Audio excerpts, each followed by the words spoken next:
کہ وہ تو برزخ کی زندگی ہے ان کی اب، اور وہ قیامت تک کے لیے ہے، یعنی اب ان کے درمیان پردہ ہو گیا ہے، اب وہ کبھی بھی نہیں لوٹ کر آ سکتے۔ ہم مرنے سے پہلے برزخ میں جا نہیں سکتے اور وہ برزخ کی زندگی سے واپس نہیں آ سکتے۔ سورہ مطففین میں بتایا گیا ہے، اللہ تعالیٰ نے بتایا کہ یہ جو روحیں ہوتی ہیں تو یہ جو نیک روحیں ہوتی ہیں وہ علیین میں، اور جو بری روحیں ہوتی ہیں وہ سجین میں جاتی ہیں۔ تو پھر وہ دنیا میں کیسے آ سکتی ہیں؟ اور اگر وہ دنیا میں آ گئی تو پھر ہم قبروں پر کیوں جاتے ہیں؟ وہ جب دنیا میں آ گئی، ہمارے گھروں میں آ گئی، تو پھر ہمیں قبروں پر جانے کی کیا ضرورت ہے؟ اور بتایا جاتا ہے کہ نبی کریم صلی اللہ علیہ وسلم قبر مبارک پر گئے، وہاں پر جنت البقیع کی قبروں پر گئے تھے، وہاں پر دعا کیے تھے، اس لیے ہم جاتے ہیں۔ تو آپ یہ دیکھیے کہ نبی کریم صلی اللہ علیہ وسلم جتھوں کی شکل میں نہیں گئے تھے، اللہ کے رسول اکیلے گئے تھے۔ تو اگر ہم سنت کو فالو کرتے ہیں تو ہمیں بھی اکیلے ہی قبرستان جانا چاہیے۔ اور حالانکہ اللہ کے رسول کی حدیث سے نبی کریم صلی اللہ علیہ وسلم نے فرمایا کہ میں پہلے تمہیں قبروں سے جانے سے منع کرتا تھا، لیکن اب میں تمہیں کہتا ہوں کہ تم جاؤ، کیونکہ وہ دنیا سے بے رغبتی کرتی ہے اور آخرت کی یاد دلاتی ہے۔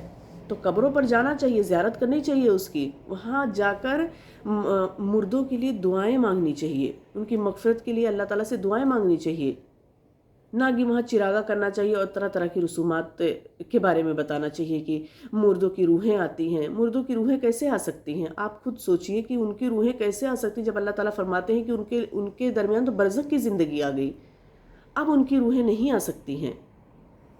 تو یہ سب غیر مسلموں کے طریقے ہیں۔ ہندوؤں میں یہی ہوتا ہے کہ وہ کہتے ہیں کہ روحیں بھٹکتی رہتی ہیں، تو اسلام میں اس کا کوئی تصور نہیں ہے، اور یہ سب بدعت ہے۔ کیا ہمارے سامنے سے وہ حدیث ابن ماجہ کی وہ حدیث نہیں گزری کہ اللہ کے رسول صلی اللہ علیہ وسلم نے فرمایا کہ جس نے مجھ پر جھوٹی بات گڑھی اس کو چاہیے کہ وہ اپنا ٹھکانہ جہنم میں تلاش کرے۔ صحیح بخاری صحیح مسلم کی حدیث ہے کہ قیامت کے دن قیامت کے دن میدان حشر میں نبی کریم صلی اللہ علیہ وسلم کی طرف آپ کے کچھ امتی آنے لگیں گے، تو فرشتے ان کو پکڑ کر دوسری طرف لے جائیں گے۔ آپ فرمائیں گے آنے دو، یہ تو میرے امتی ہیں۔ تو فرشتے کہیں گے کہ اے محمد صلی اللہ علیہ وسلم، آپ نہیں جانتے کہ آپ کے بعد انہوں نے دین میں کیا بدعتیں ایجاد کی۔ تو نبی کریم صلی اللہ علیہ وسلم فرماتے ہیں میں بھی وہی کہوں گا جو العبد الصالح یعنی حضرت عیسیٰ علیہ السلام نے فرمایا تھا۔ عیسیٰ علیہ السلام نے کیا فرمایا تھا؟ سورہ مائدہ آیت نمبر 117 میں ہے کہ عیسیٰ علیہ السلام نے کہا تھا وَكُنْتُ عَلَيْهِمْ شَهِيدًا مَا دُمْتُ فِيهِمْ فَلَمَّا تَوَفَّيْتَنِي كُنْتَ أَنْتَ الرَّقِيبَ عَلَيْهِمْ وَأَنْتَ عَلَى كُلِّ شَيْءٍ شَهِيدٌ، کہ میں ان پر گواہ رہا جب تک میں ان میں رہا، پھر جب تو نے مجھے اٹھا لیا تو تو ہی ان پر نگراں ہے، اور تو ہر چیز کی پوری خبر رکھتا ہے۔ اگر تو ان کو سزا دے تو وہ تیرے بندے ہیں، اور اگر تو ان کو معاف فرما دے تو تو زبردست حکمت والا ہے۔ تو یہ سب چیزیں بدعت میں آتی ہیں، اور اس میں بہت ساری موضوع روایات بیان کی گئی ہیں، بہت ساری موضوع اور ضعیف روایات بیان کی گئی ہیں۔ مثال کے طور پر سب سے زیادہ ہائی لائٹ کرنے والی حدیث جو بیان کی جاتی ہے، عائشہ رضی اللہ تعالیٰ عنہ فرماتی ہیں کہ اللہ کے رسول نے فرمایا کہ میرے پاس جبرائیل آئے اور فرمایا کہ آج کی رات شعبان کی 15ویں رات ہے، اس رات میں اللہ تعالیٰ قبیلہ کلب کی بکریوں کے بالوں کے برابر دوزخ سے لوگوں کو آزاد کرتے ہیں۔ اس رات مشرک اور کینہ پرور کی طرف نظر رحمت سے نہیں دیکھتے، نہ رشتہ کاٹنے والوں کی طرف، نہ ٹخنوں سے نیچے پائجامہ لٹکانے والوں کی طرف، نہ ماں باپ کا نافرمان، اور نہ شراب پینے والوں کی طرف۔ تو یہ حدیث ضعیف ہے، بلکہ موضوع ہے۔ اسی طریقے سے ایک اور ہی موضوع حدیث گڑھ کر بیان کی جاتی ہے اس رات کے متعلق کہ جو شخص 15 شعبان کی رات کو 100 رکعت نماز پڑھتا ہے تو اللہ تعالیٰ اس کی طرف 100 فرشتے بھیجتے ہیں، 30 اس کو جنت کی خوشخبری سناتے ہیں، 30 اس کو آگ کے عذاب سے امن دیتے ہیں، اور 30 اسے دنیا کی بلاؤں سے دور رکھتے ہیں، اور 10 اسے شیطان کے وسوسوں سے دور رکھتے ہیں۔ یہ بالکل من گھڑت بات ہے۔ ایک اور ضعیف حدیث بیان کی جاتی ہے اسی طریقے سے کہ جو شخص 15 شعبان کی رات کو 12 رکعت نماز پڑھے گا اور ہر رکعت میں 30 مرتبہ قل ہو اللہ پڑھے گا، تو اس وقت تک وہ نہیں مرے گا جب تک وہ اپنا ٹھکانہ جہنم میں جب تک وہ اپنا ٹھکانہ جنت میں نہ دیکھ لے۔ تو یہ تو بالکل ہی عقل سے بعید بات ہے، کیونکہ اللہ کے رسول صلی اللہ علیہ وسلم کی حدیث ہے، آپ نے فرمایا کہ جنت تو ایک ایسی جگہ ہے جس کو نہ ہی کسی آنکھ نے دیکھا نہ کسی کان نے سنا، دیکھنا اور سننا تو دور کی بات ہے، دل میں بھی اس کا خیال نہیں آیا ہوگا۔ تو پھر یہ کیسے ہو سکتا ہے کہ وہ انسان ایک شخص، وہ آپ خود سوچئے کہ ایک شخص وہ ہے جو صوم و صلات کا پابند ہے، نماز روزے کا پابند ہے، اور نبی کریم صلی اللہ علیہ وسلم کے طریقوں پر عمل کرتا ہے، جھوٹ نہیں بولتا، چوری نہیں کرتا، چغلی نہیں کرتا، غیبت نہیں کرتا، اور صدقات اور خیرات ادا کرتا، اس کے لیے تو اتنی بڑی خوشخبری نہیں سنائی گئی۔ لیکن ایک وہ شخص جو صرف 15 شعبان کی رات 12 رکعت نماز پڑھ کے ہر رکعت میں 30 مرتبہ قل هو اللہ پڑھ لے، اس کے لیے اتنی بڑی خوشخبری، اس کو تو عقل بھی تسلیم نہیں کرتی ہے۔ اس کے علاوہ اور بھی روایات ہیں، جیسے مثال کے طور پر ایک روایت یہ بھی ہے کہ 15 شعبان کا روزہ 120 سال کے روزے کے برابر ہوتا ہے، یعنی گزشتہ 60 سال اور 60 سال آئندہ کے۔ تو یہ بھی موضوع حدیث ہے۔ اسی طریقے سے ایک اور روایت بیان کی جاتی ہے کہ 15 شعبان کی رات کو قیام اور دن میں روزہ رکھو، کیونکہ اللہ تعالیٰ اس دن آسمان دنیا پر تجلی فرماتے ہیں، اس رات کو آسمان دنیا پر تجلی فرماتے ہیں، اور اللہ تعالیٰ کہتے ہیں کہ کوئی ہے بخشش طلب کرنے والا جس کو میں بخش دوں۔ تو یہ تو حدیث سے پتہ چلتا ہے، صحیح حدیث سے پتہ چلتا ہے کہ یہ تو ہر رات ہوتا ہے۔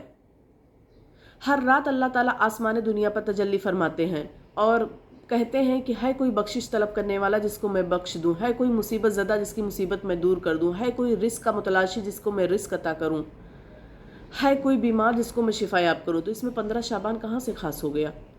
یہ تو ہر رات ہوتا رہتا ہے، تو یہ بھی بات صحیح نہیں ہے۔ اسی طریقے سے کہا جاتا ہے کہ 15 شعبان کی رات کو قرآن نازل ہوا اور اس میں تقدیر کے فیصلے ہوتے ہیں، جبکہ قرآن کی 3 آیتیں بالکل واضح ہیں جس میں پتہ چلتا ہے کہ قرآن شعبان میں نہیں بلکہ رمضان المبارک کے طاق راتوں میں نازل ہوا ہے، طاق راتوں میں سے کسی ایک رات میں نازل ہوا ہے۔ ان میں سے پہلی مثال اللہ تعالیٰ فرماتے ہیں شہر رمضان الذی انزل فیہ القرآن، کہ رمضان ہی وہ مہینہ ہے جس میں قرآن نازل کیا گیا، یہ اس کی پہلی دلیل ہے۔ دوسری دلیل جو لیلۃ القدر کے بارے میں ہے کہ اس کے لیے اللہ تعالیٰ نے سورہ قدر ہی نازل فرما دی۔ اللہ تعالیٰ نے فرمایا انا انزلناہ فی لیلۃ القدر وما ادراک ما لیلۃ القدر، بے شک ہم نے اس قرآن کو لیلۃ القدر میں نازل کیا، اور وما ادراک ما لیلۃ القدر، تم کیا جانو کہ لیلۃ القدر کیا ہے؟ لیلۃ القدر خیر من الف شہر، لیلۃ القدر تو 1000 مہینوں سے بہتر ہے۔ تنزل الملائکۃ والروح فیہا بإذن ربہم من کل امر سلام ہی حتی مطلع الفجر، اور اس میں فرشتے اور روح الامین اللہ کے حکم سے اس کام کو سر انجام دینے کے لیے اترتے ہیں، ہی حتی مطلع الفجر، اور یہ کام یہ مسلسل فجر تک ہوتا رہتا ہے۔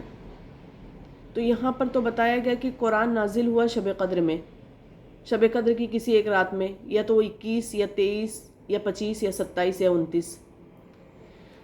اور سورہ دخان آیت نمبر 3 میں اللہ تعالیٰ فرماتے ہیں کہ انا انزلناہ فی لیلۃ مبارکہ انا کنا منذرین فیہا یفرق کل امر حکیم امرا من عندنا انا کنا مرسلین، کہ ہم نے اسے بابرکت رات میں اتارا ہے اور بے شک ہم ہی ڈرانے والے ہیں، اس رات میں ہر ایک مضبوط کام کا فیصلہ کیا جاتا ہے، ہمارے پاس سے حکم ہو کر، اور ہم ہی رسول بنا کر بھیجنے والے ہیں۔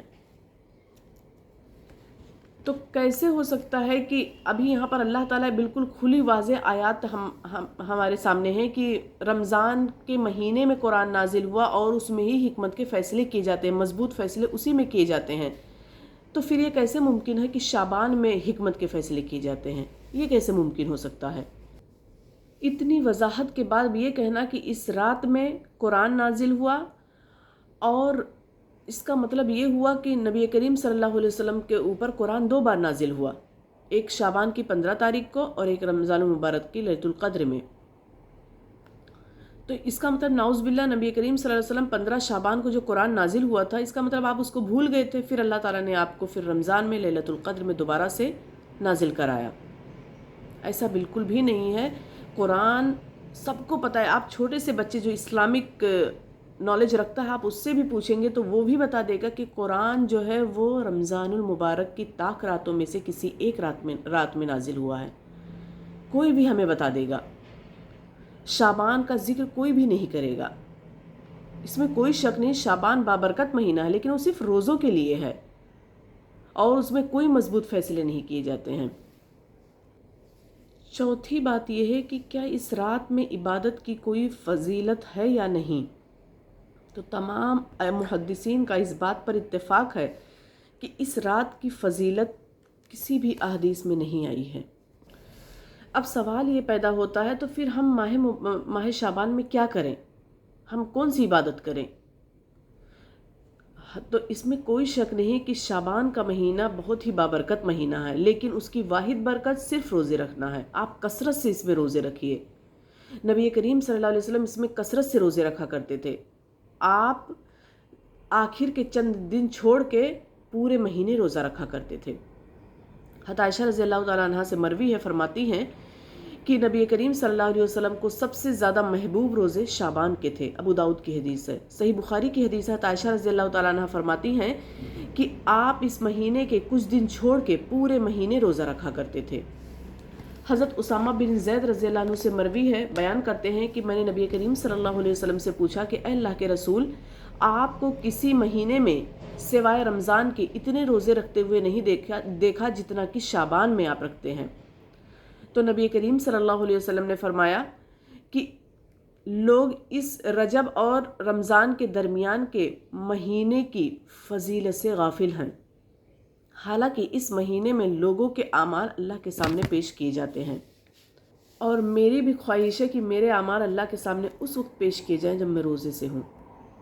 تو اس میں روزے کی بہت زیادہ فضیلت ہے. آپ روزے رکھیے، لگاتار رکھیے روزے. آپ پورے ماہ شعبان کے رکھیے، بس آخر کے کچھ دن چھوڑ کے، کیونکہ انسان مسلسل روزہ رکھے گا تو پھر وہ رمضان کی تیاری نہیں کر پائے گا. رمضان میں اس کو کمزوری آ جائے گی، پھر وہ فرض ادا نہیں ہو پائے گا.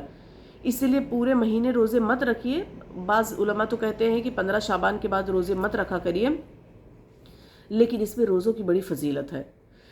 ترمذی کی حدیث ہے، عائشہ رضی اللہ تعالیٰ عنہ فرماتی ہیں کہ نبی کریم صلی اللہ علیہ وسلم میں نے رسول اللہ صلی اللہ علیہ وسلم کو اس مہینے سے زیادہ کسی اور مہینے میں روزہ رکھتے ہوئے نہیں دیکھا. تو نبی کریم صلی اللہ علیہ وسلم شعبان کے روزے رکھ کر رمضان کی تیاری کیا کرتے تھے. تو ہمیں بھی شعبان کے روزے رکھ کر رمضان کی تیاری کرنی چاہیے. اگر ہم سنت کو اپناتے ہیں تو ہمیں بھی ایسے ہی کرنا چاہیے، کیونکہ یہ بابرکت مہینہ ہے اور اس میں رمضان کی آمد ہوتی ہے. اگر کوئی شخص ایام 20 کے روزے رکھتا ہے، ایام 20 13 14 ہر مہینے کی 13 14 15 تاریخ کو کہتے ہیں، جس کی راتیں بھی روشن ہوتی ہیں. تو اگر کوئی شخص ہر مہینے کی 13 14 15 تاریخ کو روزہ رکھتا ہے تو پھر وہ شعبان کی 15 تاریخ کو بھی روزہ رکھ سکتا ہے. یعنی شعبان کی 15 تاریخ کو خاص نہیں کیا جا سکتا کہ ہم پورے مہینے تو روزہ نہ رکھیں، شعبان کے صرف 15 شعبان کو روزہ رکھیں، تو یہ صحیح نہیں ہے. آپ روزہ رکھیے، آپ 3 شعبان 4 5 6 آپ پورے شعبان روزہ رکھیے، تو 15 شعبان بھی اس میں آ جائے گا، اس میں بھی روزہ رکھیے. لیکن خاص کر کے کہ صرف 15 شعبان کو روزہ رکھا جائے گا، یہ صحیح نہیں ہے، کیونکہ یہ نہ کسی صحابہ سے ثابت ہے، نہ تابعی سے، نہ تبع تابعین، کسی سے بھی یہ ثابت نہیں ہے، کسی نے بھی کبھی نہیں کیا. تو لہٰذا ہمیں بھی ایسا نہیں کرنا چاہیے. ہمیں اگر روزہ رکھنا ہے تو پھر ہم پورے شعبان آخر کے کچھ دن چھوڑ کے پورے شعبان ہم روزہ رکھیں، یہ زیادہ صحیح ہے. میرا کام تھا آپ کو بتانا. اگر آپ کو اچھا لگے تو آپ مان لیجئے، اگر آپ کو نہیں اچھا لگے تو یہ آپ کی مرضی ہے، کیونکہ حق بات بتانا زیادہ ضروری ہوتا ہے، تاکہ آپ روز قیامت میرا دامن نہ پکڑ کر یہ کہیں کہ اللہ تعالیٰ اس نے مجھے نہیں بتایا تھا. تو بتانا میرا کام ہے، ماننا نہ ماننا آپ کا کام ہے. آپ مانیں گے تو اچھی بات ہے، نہیں مانیں گے آپ کے لیے، کیونکہ آپ کا عمل آپ کے ساتھ ہے، میرے اعمال میرے ساتھ رہیں گے. امید کرتی ہوں کہ انشاءاللہ آپ بھی سمجھ گئے ہوں گے، میں بھی سمجھ گئی ہوں گی. آخر میں اللہ تعالیٰ سے دعا ہے کہ اللہ تعالیٰ ہمیں بدعات اور یہ خرافاتی رسومات سے محفوظ رکھے. وآخر دعوانا الحمدللہ رب العالمین. والسلام علیکم ورحمۃ اللہ وبرکاتہ.